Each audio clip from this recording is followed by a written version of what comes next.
Yo, can y'all hear me?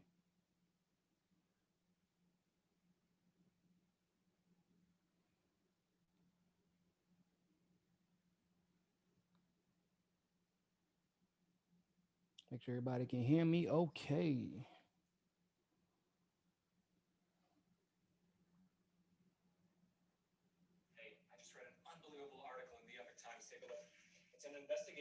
Oh, what the hell?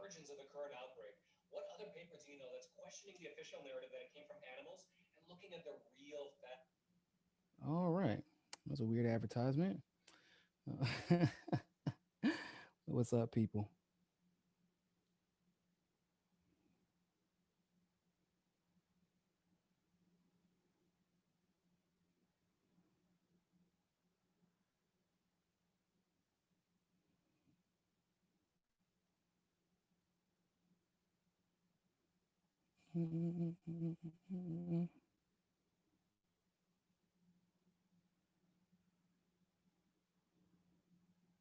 Oh, snaps. Let me make sure this isn't private.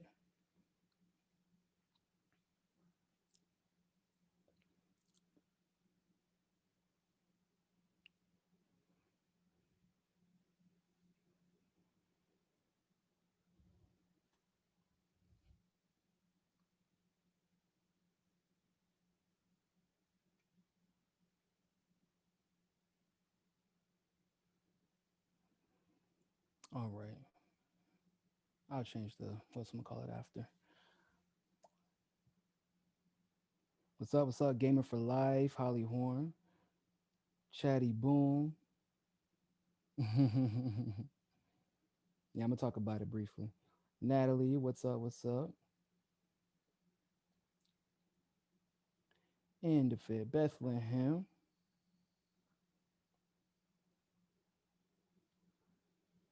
My games in the chat. What's up, Glory? You better stay safe out there, yo ass. Seeing you out there in these streets, calling out the CIA.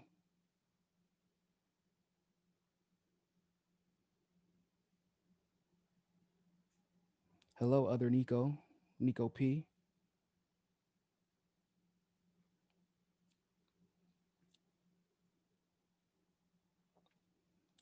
Edwin. Um, oh, I am kind of low. Hold up, let me fix that. Give me a second.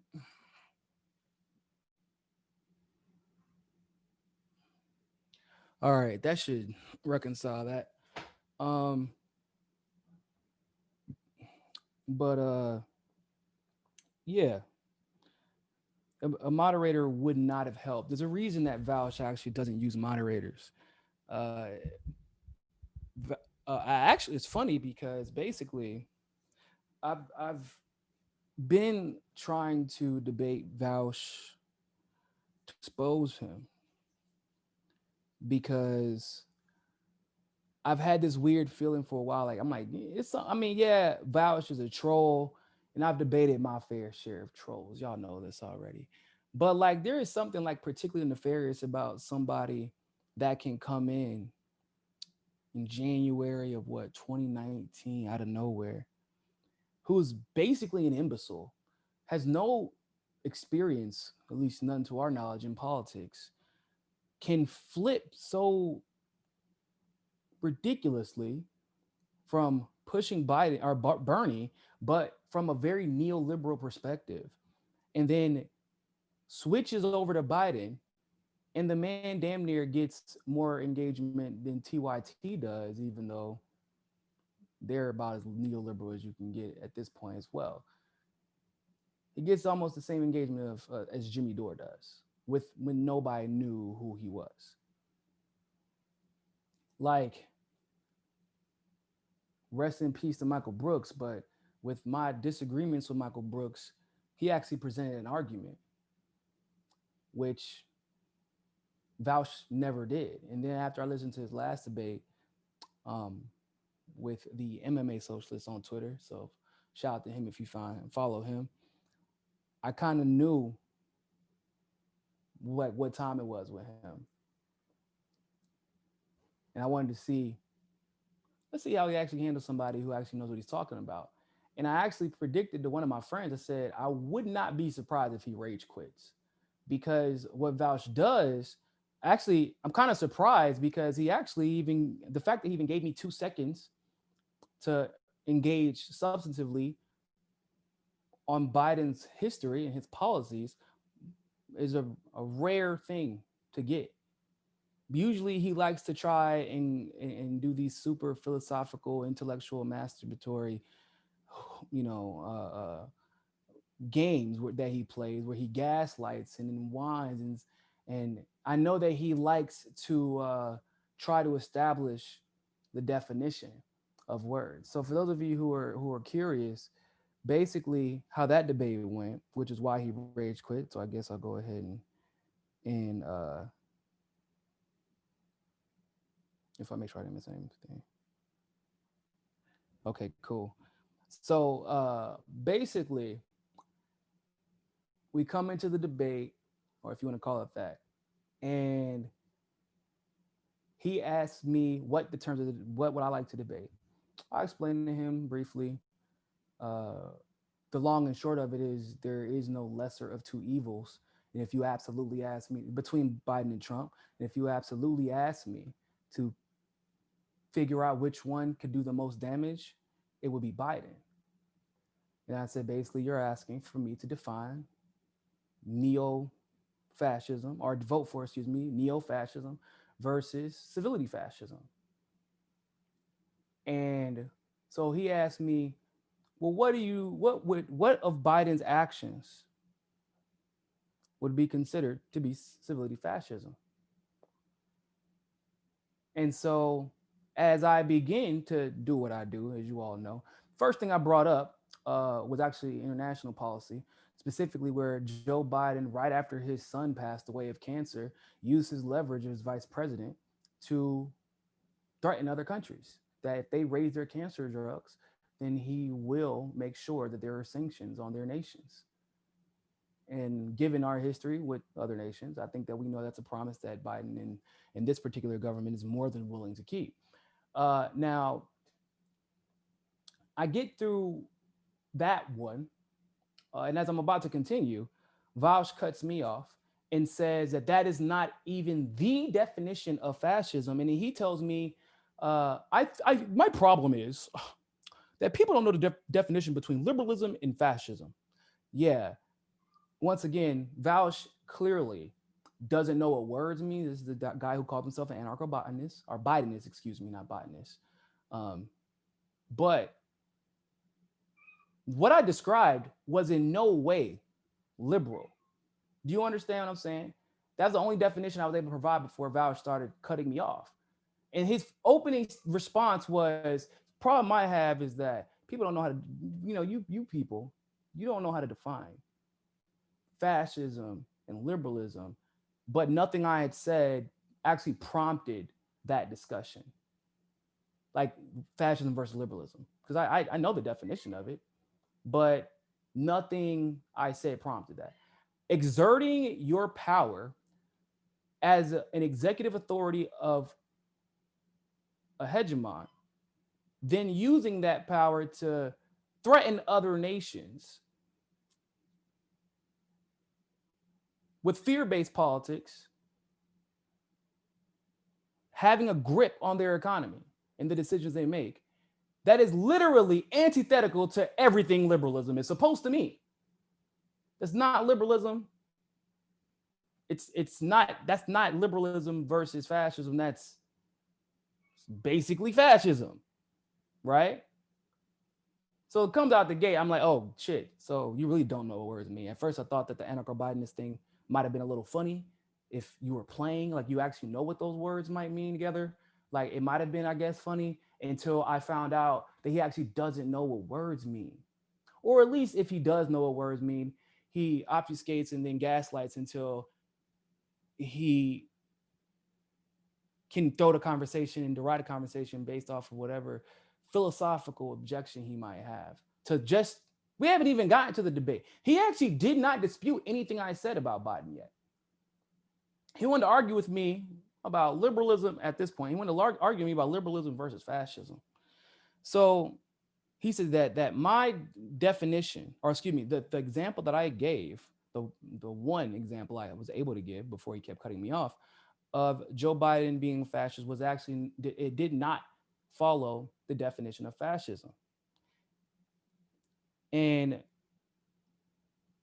he said not just the definition of fact. Because when he said the emphasis on the, I'm like, interesting. Anybody who knows me knows that I have a really big problem with people who don't actually know the definition of fascism, because they always assign it to Trump, for example, for literally every and anything he does. But when he actually does fascistic things, and then Joe Biden, for example, how is he like differentiated himself when we're talking about this police brutality thing? He's literally using policies that Obama, like Trump is using policies right now that Obama helped to implement. Biden created the Patriot Act, which allows the spying that the fusion centers, where the state government works with the federal government to spy on protesters. Is that not fascistic? See, I know how I feel about the definition of fascism and how neo-progressives and neoliberals just overuse it.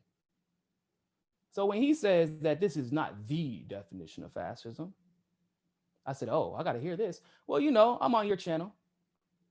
You asked me to give you examples of what Biden has done. And your response to that the first response had nothing to do with what I said. Because once again, nothing I said was liberal. Nothing, even that one example, that is not even close to liberalism. You let other countries do what the hell they need to do for their own prosperity while you worry about your own prosperity. That is liberalism. However, that wasn't even close to what the discussion was, but whatever, we move forward.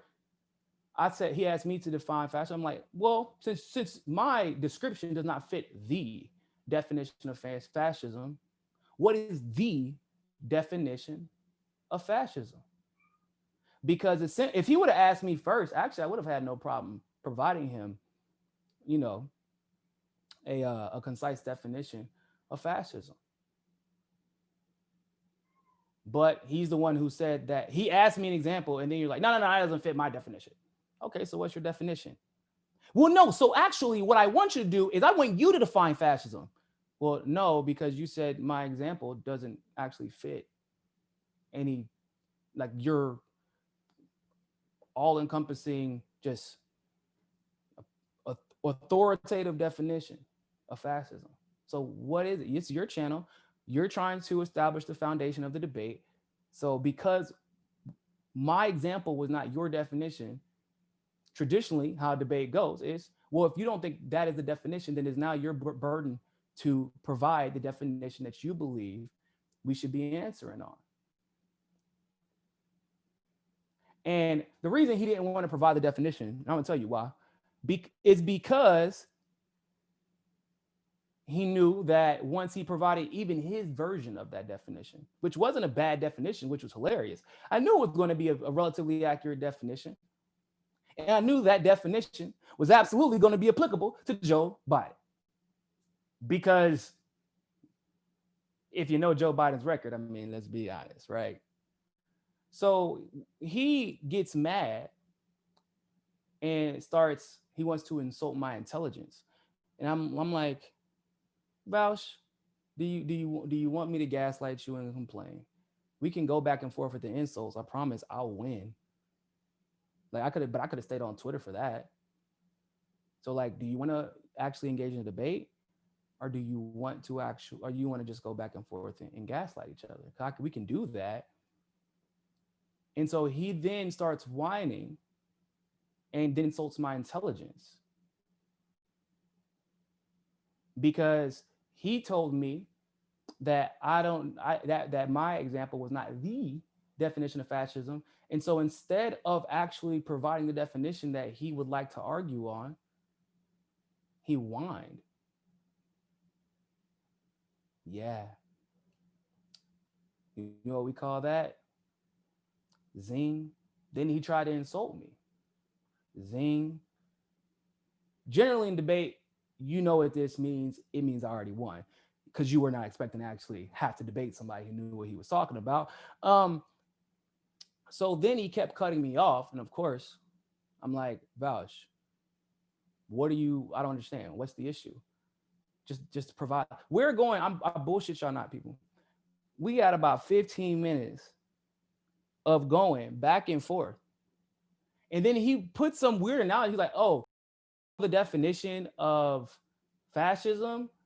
He's like, that's like saying what's the what do you say? Some weird statement about a girl going your girlfriend going to, like, defining your girlfriend going to a different high school or some weird shit. He was like, yeah, that's an analogy, bro. I'm like, oh hell no. So I can't really figure out if this is like a stand-up skit or if he's really an idiot, or a combination of both. But I'm like, bro, trust me, we're not going to get into a conversation about girlfriends going to different high schools. I'm pretty sure he was homeschooled, which is why I suggested his girlfriend was Pamela Henderson, and they've been in a pretty dedicated relationship for damn near his entire life. Uh, they're engaged actually, him and Pamela. But um, so after he tried to insult me with what he thought was an analogy, which was not a good analogy, then I'm like, bro, we could have this whole thing could have been over and done with if you would have just provide a definition of a word. That's all you have to do. You said that my description was not good enough, then just provide me a definition. That's it. It's that simple. And then he said, well, why are you being rude? Why are you being rude? I'm like, bro, this is not rude. And if y'all know me, trust me, I've been rude before. Up to that point, I was actually laughing. You can't see me because he doesn't like the people that he debates having their camera on. But I was like laughing to myself because I'm like, wow, actually, I kind of feel bad for this dude because he's like a man child. You can tell.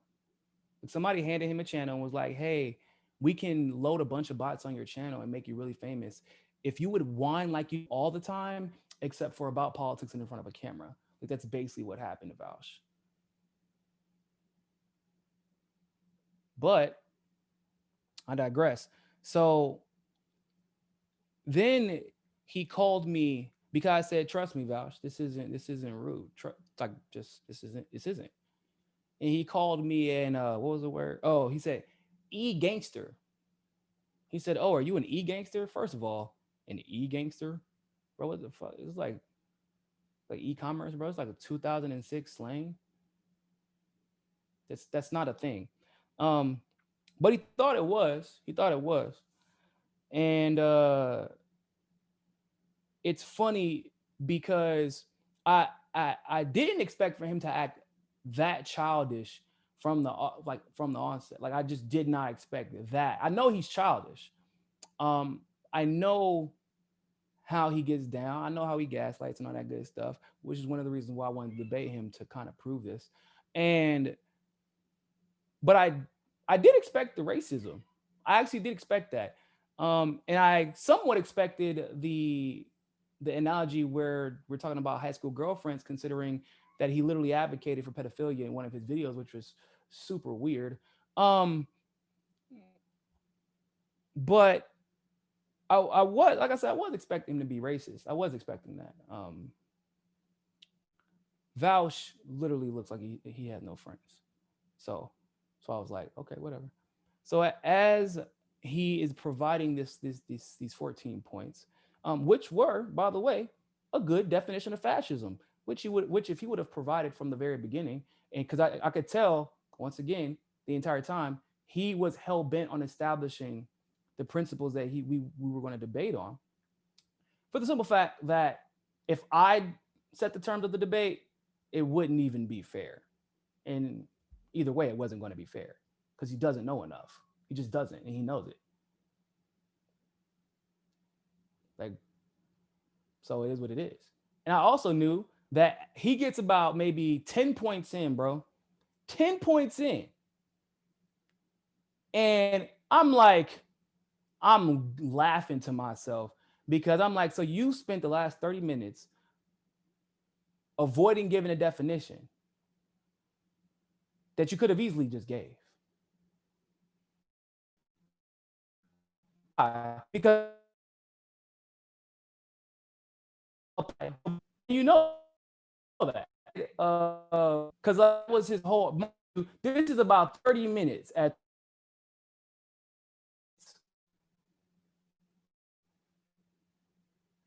We've had 30 minutes of conversation of me trying to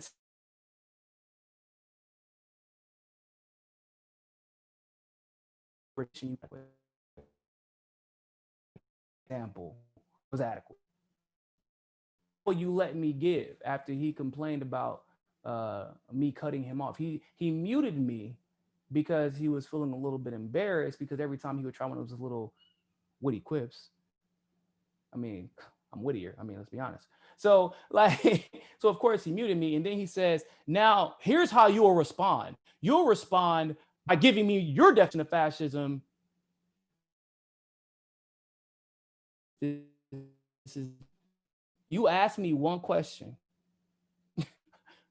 30 minutes ago that I got 1/4 of the way through, and you still haven't even let me finish that one answer. Never let me finish the answer for that question.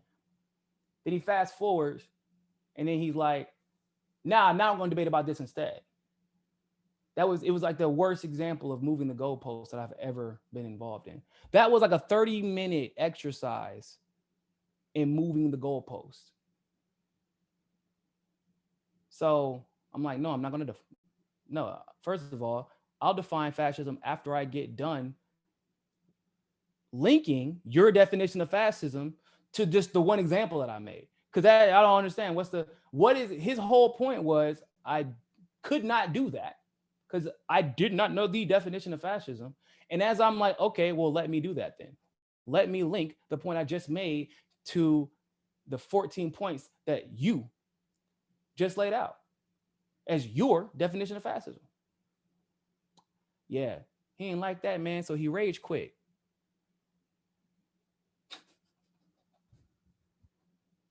Man, I've been in like 3 debates now where the person just rage quits. Pretty funny. It's pretty funny. Um, so at that point, Vaush proved my point. So when you're engaging with these would-be Biden people, just remember they don't actually know facts. I mean, they're going to engage as neoliberals tend to engage, the same way that the MAGA trolls will engage you, including all the racism. Just remember that when you're debating these people, and try to get a good hearty laugh out of it, because at the end of the day, last I checked, I'm not voting for Biden.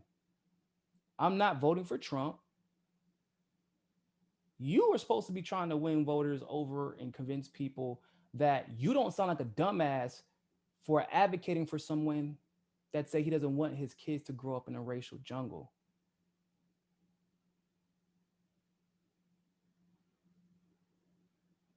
I don't have to convince anybody. Biden's already going to lose. Likewise, I wouldn't have to convince anybody to vote Trump if I plan on voting for him, because Trump's probably going to win. So that was funny. It was. Uh, with that being said, really quick, I hope I didn't miss anything. This is technically supposed to be MMA. Did I miss Glory? Did I miss anything? I hope I didn't. Let me know. Um,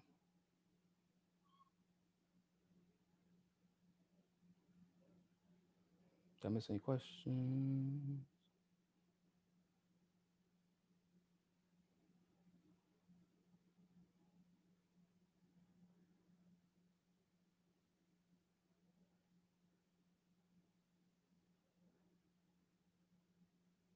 Okay, cool. All right, I don't think I missed anything.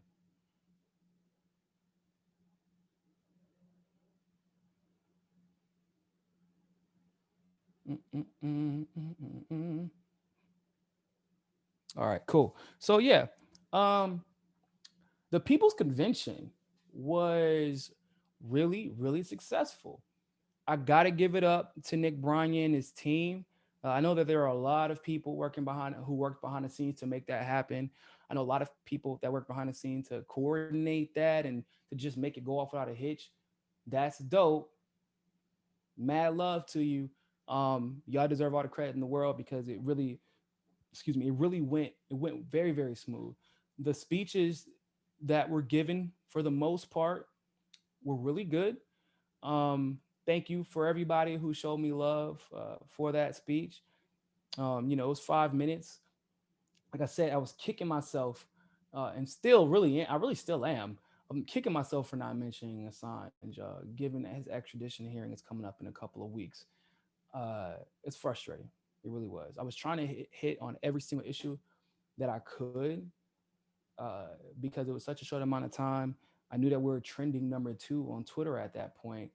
There was like 11,000 or 12,000 people watching on YouTube, 2,000 on Facebook, 1,000 or so on Twitter, and that's like not even including all the people who were doing live stream parties. And so I was trying to hit as many points, uh, as many points that represent the issues of the disenfranchised as I could, and I just did not get to Julian Assange, which sucked. But that's on me.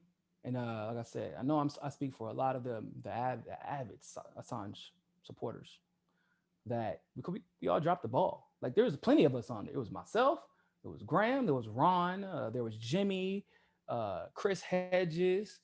I mean, there were a lot of us who have been staunch advocates for Julian Assange, who have appeared on the Assange vigils, and like we just dropped the ball there. We just dropped the ball there. Um, I, although obviously I didn't like anybody advocating for voting for Joe Biden, like I just, I am. However, with that being said, I have to admit that as a person who appreciates competing ideas in good faith, right? Uh, I like the fact that the People's Party, or what could be the People's Party, did not exclude people who were going to vote for whoever, right? So some people were mad because Cornell West and Marion Williamson and a couple of others, like two or three others, are planning on voting for Joe Biden.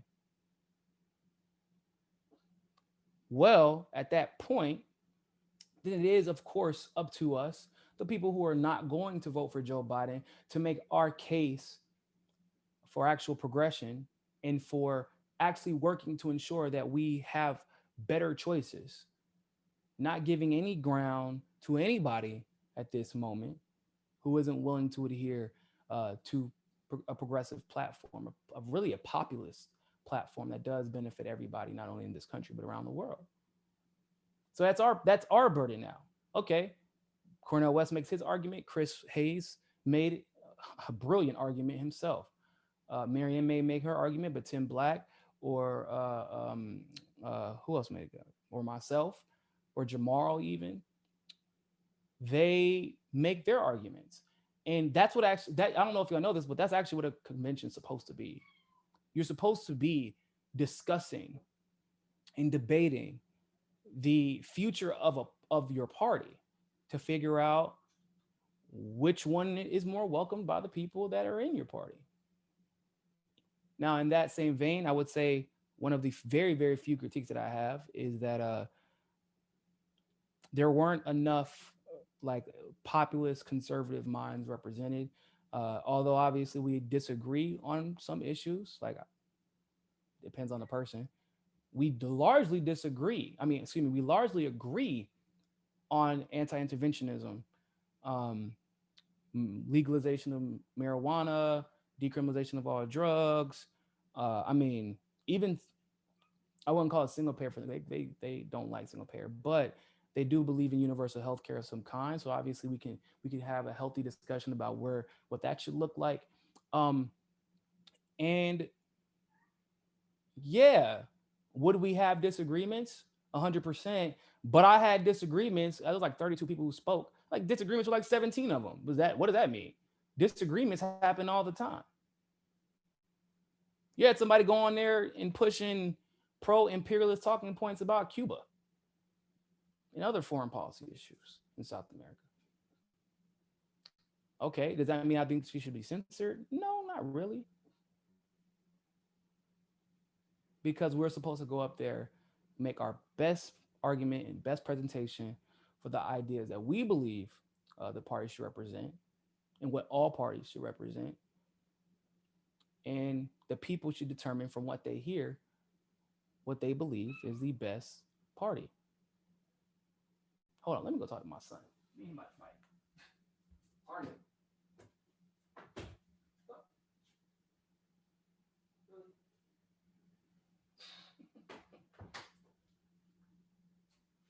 My son acting worse than y'all. You know, my babies are spoiled. So but overall, I mean, wow. That was crazy. That was crazy. Like trending number 2 on Twitter, all of the I mean, there was just buzz about it really from start to finish. And people were engaged the entire convention. It was amazing to watch, especially because of how I mean it was kind of last minute the way they put it all together. It was dope though. It was dope, and I'm very appreciative that I was invited to be a part of it. Um, and I can't wait to see it expand. I really am excited to see where this party goes. I would just warn them that they do know that after the success of that convention, they will catch heat from neoliberals. They will begin to be blamed. They will be attacked, and I really, really do hope that they embrace it. I really do. I hope that they embrace it. I hope they hold their heads high and they say this is absolutely what we're going to continue to do because you should have been doing this entire time. We're going to continue to hold you accountable. We're going to continue to hold the Democrat or the Republican Party accountable, and any party that we feel doesn't represent the ideas that benefit the most people. And you got to own that because that's where most people are in this country. Now, I do have to say though, I'm kind of surprised. I'm kind of surprised that there wasn't more independent media covering this. And in my humble opinion, there is likely a reason that we just might not want to admit. I mean, I don't care. I don't mind admitting it, but I know a lot of people don't want to. A lot of y'all independent media people are still on this vote lesser of two evil ways. The moment that they see some scary news headline that makes them feel a little bit uncomfortable, they're like, "Oh, I gotta vote for Biden now." And so they didn't give any air to third parties like that in the past. But I would say that you can make an argument that this is a little bit different. And you can talk about ballot initiatives that MPP has been involved in and are still involved in. You could talk. I mean, they just have been doing an extraordinary job. Not perfect, but trust me, after what I've dealt with the Green Party over the last year, MPP is much more preferable so far. They haven't held a primary where they cheat yet, so based off of that, now it's just between them, and the Libertarian Party, and I'm not a libertarian, so. um, but the fact that the independent, like, where was TYT at covering this? I put out a picture of them the other day. Was it yesterday? They had a sponsored ad that I cannot stop getting on Facebook. Every time I go on Facebook, it's a TYT ad. I'm like, bruh. But they had a sponsored ad that actually said, no other independent news, no other independent media holds the government more accountable than us. They sent out a fundraising email on behalf of Joe Biden, bro. Yeah, we know he said that he doesn't want his kids to grow up in a racial jungle. We know he's responsible for the Patriot Act. We know he voted for the Iraq War. Well, we know about the 94 crime bill. We know, but we don't really care. But don't mistake that for us not holding government accountable. I mean, there are other ways to hold the government accountable than when they make bad decisions and then not voting for them for the bad decisions they make. There are other ways to hold them accountable. Like you just take $20 million of their lobbying money. That's we can hold them accountable. If we take their money, we can stay alive and we can call them out, right? Talking about holding the government accountable. Where they at on Markey and Kennedy? Where they been at? Where y'all want to know why you see people like there's this cognitive dissonance when it comes to the civility fascism versus the neo-fascism of Trump. Look no further than the Kennedy Markey race. I have several problems with Kennedy. Nobody in hell. I have zero problem having a conversation about those problems. I've done videos. But I also have always had my problems with Markey. You've never heard me say anything positive about Markey on here. Yeah, cool. He signed Medicare for all. But he couldn't even really, they say, oh, well, he supports the Green New Deal. No, he didn't support the Green New Deal. He introduced a piece of paper that had 12 bullet points that he didn't even think was good enough to vote for. Go look it up. Because they were worried, the Democrats were, I'm not even joking, this is real life. They were worried that Mitch McConnell would try and use it against the Democrats. So they created a litmus test for the Green New Deal, right? You're not progressive, let's support the Green New Deal. Oh, but if it's introduced and in its current form, then we will look bad if we vote for it. So everybody's going to vote present. So it can't be used against us. Hold on, I thought that y'all supported a Green New Deal. And if the bill is that bad that you're worried it's going to be used against you, then we shouldn't be giving Markey credit for shit anyway. So the only two good things that progressives know him for, which is the Green New Deal, which he wouldn't even vote on, and Medicare for all, only one of those is valid. That's the only really good thing I can say about Markey. He voted for Medicare for all. When Kucinich introduced it, he voted for it most recently when Bernie Sanders introduced it in the Senate, but so did Kamala. So like, I don't put a lot of stock into that because my concern is, okay, now, so like, for example, Jai Powell, I really like Medicare for all. Okay, I'm going to create a Medicare for all caucus. Is there a Green New Deal caucus in the Senate now? No, I don't think so. Medicare for all caucus. I'm going to put together a coalition. I'm going to write this goddamn legislation in its totality myself if Bernie doesn't want to do it.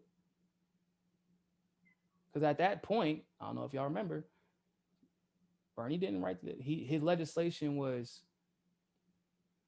it's similar to Jai Powell's, but not even close, really. It's similar as far as the skeletal outline is concerned, but when you dig into it, it's not even close. Jai Powell's is far better. And that's because she's been working on it via a coalition of other like she established who was and was not pro single payer before a vote ever came down. And what that led to was the first vote ever in history of Congress on Medicare for all. I don't know if y'all knew that.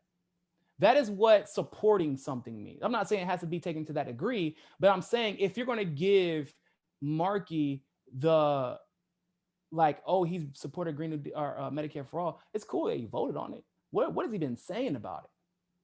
Even his website is ugh. So you're talking about a guy who super PAC, pro super PAC. I don't know if y'all knew that. Marcus pro super PAC. Now, this information I'm telling you isn't hard to find. I did a video on it. It was hard to literally put every issue that I could find into a video, but like the information itself, the basic information, not hard to find. He's pro super PAC.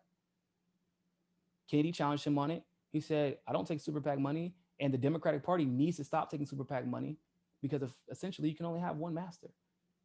People or the money, which one? Markey said, oh, I believe in transparency. Will you stop taking super PACs? I believe in transparency. So you're going to take super PACs? Well, yeah. All right. So we're supporting pro super PAC candidates now? Okay. That's weird, but I digress. So Markey's supposed to be super good on the Green New Deal, climate change, environment, except for nobody can actually give me examples of that. And the reason why is because, well, Markey is actually pro fracking. Did y'all know that? Markey is pro fracking. Yes. And one of my biggest complaints about the Green New Deal has always been what? One of my biggest complaints about the Green New Deal has always been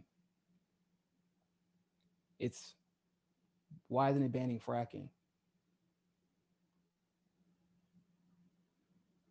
Maybe this is partially why. Maybe because Markey said he wouldn't help take it to the forefront unless they refuse to ban fracking. So yeah.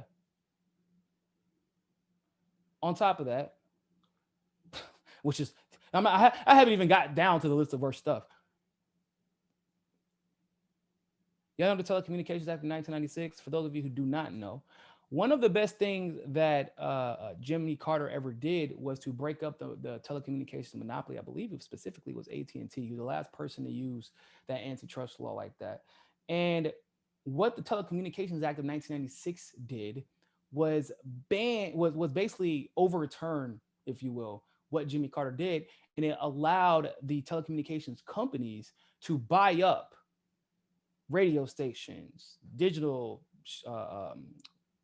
media, networks, and all the TV stations. Let's just buy them all up, gobble them up until they became what we know them to be today.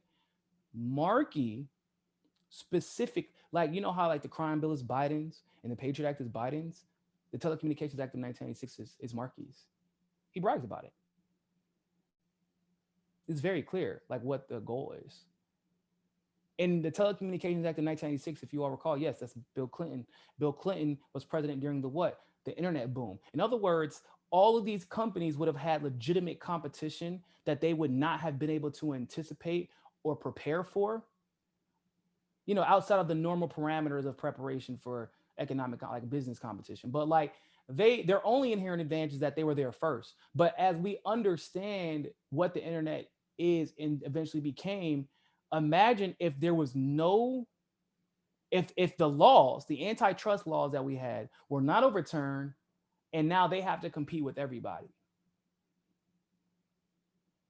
The internet would look a lot different. Your news would look a lot different. CNN and MSNBC and Fox they would all look a lot different.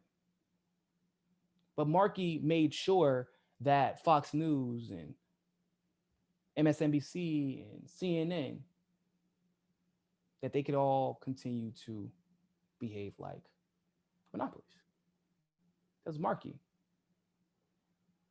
Now, what's even more interesting is that people are like saying they hate Kennedy, which I don't feel like I've seen enough of Kennedy to hate him. There's very few politicians. It's like maybe 3 that I absolutely despise, or maybe 4 or 5. But I've seen enough of them over time to know. I have people that I don't like. Kirsten Gillibrand, I just don't like her.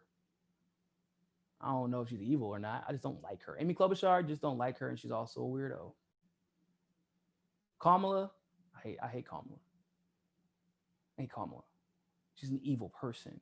She's a sociopath. Biden, I don't know if I could hate somebody who can't remember what he had for breakfast, but if he could remember what he had for breakfast, do not like him as a person. He's an evil person. So people are like Just, oh, I hate Kennedy. So if you hate Kennedy, you must really hate Markey because Kennedy actually worked with Jaya Powell Medicare for All. These are facts. I mean, this isn't like conjecture. These are facts. Kennedy voted for he co-sponsored the first one. Kennedy was the first person to co-sponsor the Green New Deal. First one. And he voted against all of Obama's, as far as because he's been there. He hasn't been there for that long, but the last budget that Obama introduced, the last military budget that Obama introduced, NDAA, guess what? Kennedy voted against that. Markey did not. Markey basically determines whether or not he's going to vote for or against an NDAA. From my estimation, it's like a partisan thing. But yeah, he has voted damn near for every major military escalation that we've had since Markey's been in Congress. So if you're going to vote for every military escalation that we've had, I don't care really if you voted against the NDAA. That was going to pass anyway. When there was an attempt to stop Obama from exercising authoritative power and forcing troops to go to Libya and overthrow Gaddafi, there was an attempt to stop that from happening. Markey voted against it. I'm not asking I'm not in Massachusetts. I don't care who wins. I'm going to be holding them accountable regardless. But I don't want any of them to go in with this idea that we consider either of them to be a progressive when only one of them is actually being challenged on their progressive bona fides. Only one of them. And so my overall point is,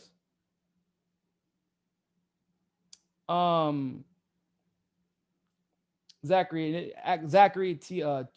Chechen, hope I got that right, or Tietjen, I'm trying. But you said, why are Kyle and other progressives pro-malarkey, Markey? And that's my overall point, is that it's not surprising that you see people wavering on this discussion of Trump versus Biden when it's really Trump and Biden versus the people, when they can't even objectively take 20 minutes to find out the basic facts of Kennedy versus Markey. When I don't have an affinity towards either of them. They both have problems. They do. Both of them do. But Markey is the lifelong politician. Who do y'all name one politician that's ever been in anything for 40 years and is not corrupt? 46 years. Even Bernie lived to see he didn't die a hero. He didn't get forced out like Cynthia McKinney. He lived long enough to see himself become a villain, unfortunately. Not that he's a bad guy personally, but I'm just saying he's now towing the line because he doesn't want to lose what he has. He doesn't want his brand to be hurt. Name a politician that's been in this game over 40 years, specifically in Washington, because Bernie's at least a 40-year politician who's been all over the map. Markey went from House of Representatives to the Senate.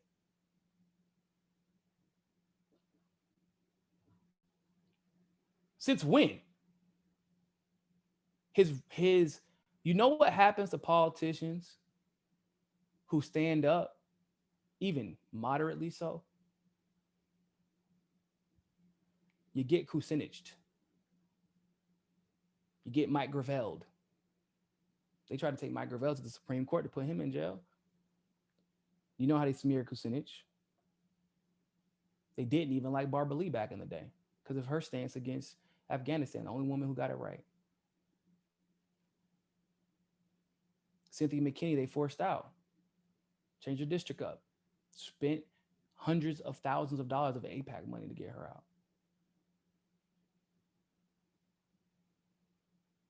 That's what happens. So since when, like, you remember during the election, right? Whenever everybody wanted to say Bernie was holier than thou, if you didn't have the perfect stance on Israel and Palestine, and by the way, only Bernie could have the perfect stance at that point. I don't know if y'all remember. Nobody ever could have a nuanced discussion about that because basically there's no politician I could think of that's on a national level that has a stance good enough for me, except for maybe Rashid Tlaib and Ilhan Omar. That's about it. So during the election, that was a litmus test. If you were not perfect, you couldn't even be called a progressive if you weren't perfect on Israel and Palestine. You had to be perfect in their eyes. Couldn't even be called a progressive. Markey is not only not perfect, he was one of the ones who voted for the legislation to make it $1 million fine for anyone who participated in BDS.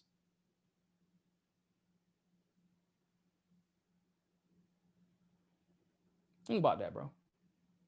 And no one's talked about that but me. Kennedy is just as bad on Israel and Palestine, but no one's even brought that up. Why? Because it's just as applicable to Markey. Anything bad you can think of about Kennedy, outside of his last name being Kennedy, which actually is not inherently bad, Kennedys tend to all do their own thing. There's obviously the RFK who got assassinated because he was amazing. Then you have RFK Jr., who actually is a fantastic human being. And obviously JFK went through his own personal transformation just in the terms of his presidency. He was not always the JFK that he is celebrated as today. So that's not even, his name being Kennedy is not inherently a bad thing. Is he privileged? Hell yeah. Is he part of a dynasty? Yeah. Am I tired of political dynasties? Yeah, actually. But am I tired of career politicians who've been screwing me over since before I was born? Absolutely. Well, the discussion is, why aren't we holding both candidates to the same standards? Because for the same reason, we're not holding Biden and Trump to the same standards. I hold Biden and Trump to the same standards, if you all have not noticed yet. I'll say, well, no, so I'll say this. I do hold Biden to somewhat of a different standard because Trump didn't cheat me to get the nomination. Obviously, I participated in the Democratic primary because I voted for Tulsi. Trump didn't cheat me to get the nomination. Biden's party did, and he allowed it to happen. Biden or Trump isn't making promises to me. I'm not one of his constituents that didn't vote for him. Like during the primary, that Biden made to me. Oh, we're going to be inclusive. Oh, we're going to do this. We're going to do that. Okay, so yeah, well, about that. Just kidding. I was never going to actually do any of that, which is what we always get with these Democratic nominees as of late.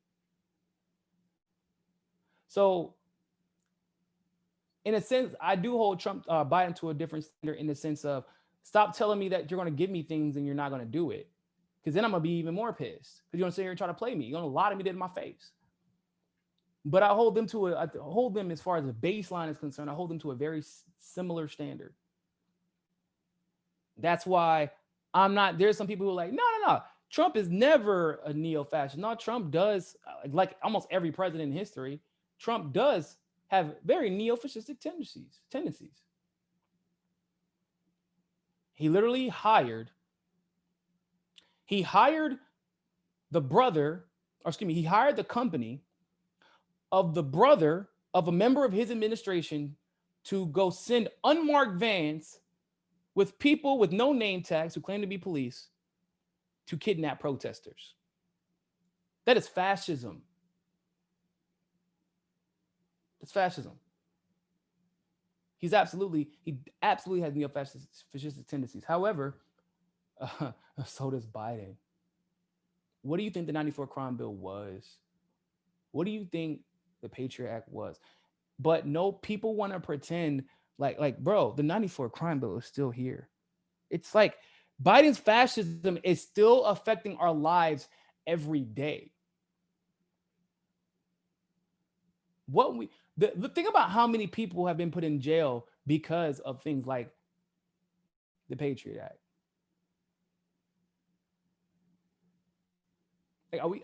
That's what's weird. And of course, I'm frustrated. I get frustrated because I'm like, bro, I thought that people like watching people because at least there's some research that goes into what's being discussed. But then, of course, you realize that people actually aren't not looking for. Um, they're not. They're looking to most people on YouTube, I should say, not everywhere, but on YouTube, are looking to confirm their biases, and confirming biases is how you get popular, not challenging any given politician, but confirming biases, not being objective. It's confirm. People say, I like you, I love you for your identity. Yeah, people tell me that and tell the people on our network this because all of us, if you've noticed, we have different opinions about a lot of different things. We agree on a set of baseline principles, but obviously, I endorsed Tulsi, Fiorella endorsed Bernie, Pasta didn't endorse anybody, Johnny was on the fence, Robbie supported Tulsi, uh, Case Study QB, the person who runs that, is a Bernie supporter. Like, we all have different opinions and we debate the merits of those opinions based on the issues. That's not what most people talk about, though. I've been having to listen to people that I even consider friends that are very intelligent argue in favor of Markey as he just takes super PAC money upon super PAC money. Specific, bro. Do you know what's funny? Do you know why you would probably never know about Markey? Y'all want to tell me the last time you saw CNN or MSNBC criticize Markey?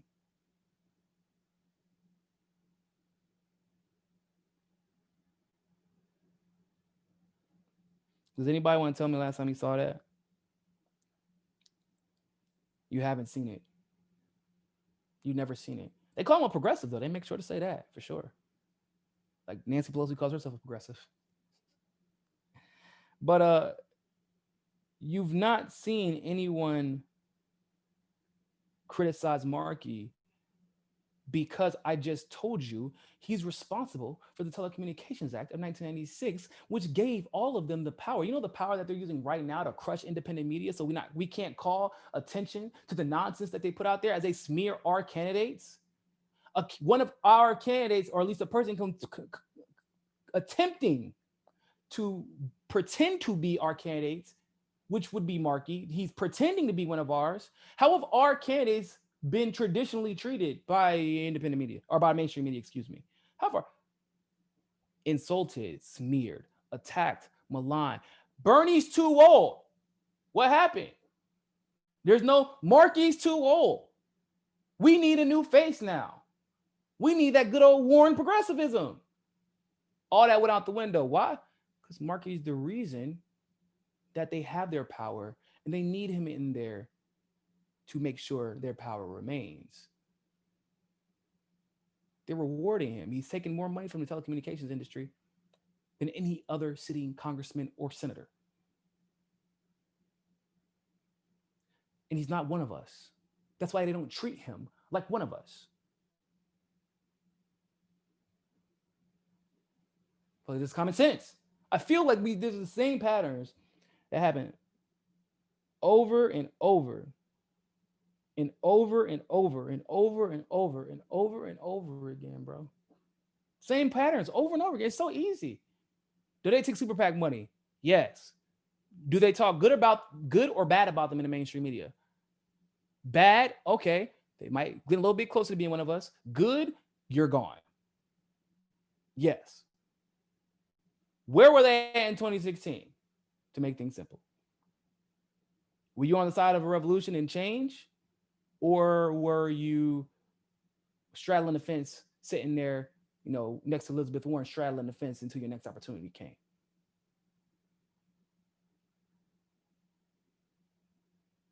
If the answer to these questions basically are you were treated badly by the media, then you were treated badly by the media, you don't take super PAC money, and you risked it all in 2016 to do the right thing, you're probably Tulsi Gabbard.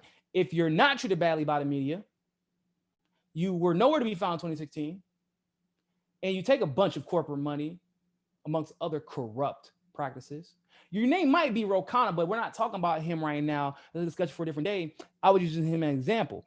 But the moral of the story is it's super easy. So that's what all this really comes down to is, of course, people have no idea how to talk about it. Nobody's really doing research or thinking critically. They're trying to toe a line based off of what's the most popular opinion is on Twitter at the time. But the most popular opinion should be whatever the truth is. And the media is supposed to be the one that actually gets down to the truth. But now independent media has actually become its own echo chamber. Because, and it's, to be fair though, they are worried about survival. That's a big thing for them. They're worried about their survival. Like, I'm not even going to try to beat around the bush there, because YouTube is basically trying to extinct us, trying to make us gone.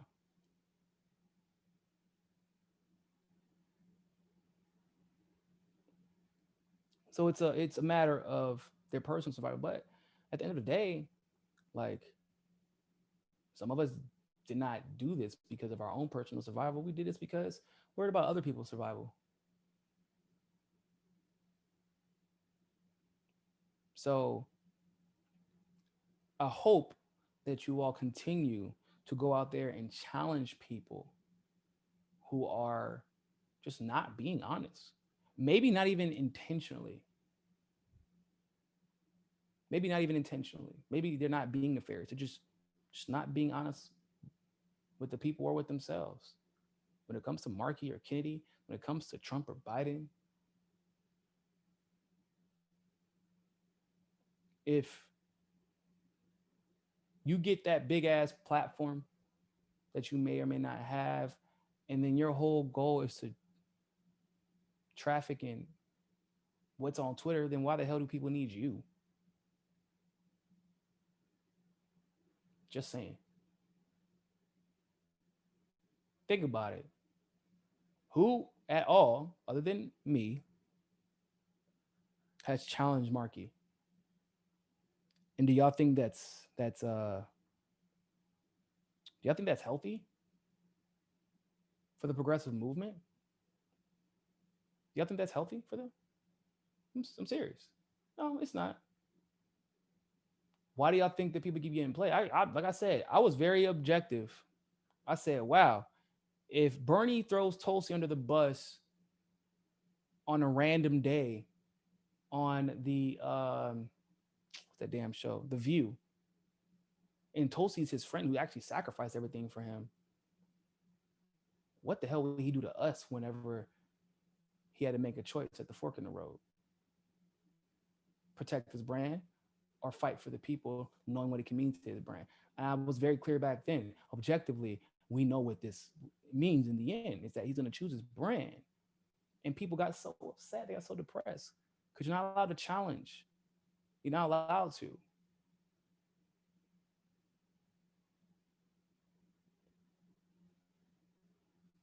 Well, you're going to have to get over it, because that's not stopping anytime soon. So there's that. So with that being said, ladies and gentlemen, make sure that you go in. Let me see if I can get this. My other channel. Go subscribe to my other channel. I haven't posted there in like 4 days. I've been busy, but make sure you go follow my other channel. Go subscribe to it. I'm gonna post the link right now in a second. I'm post in the chat, and then I'm gonna post it in the description. It's just Niko House. It should be anyway.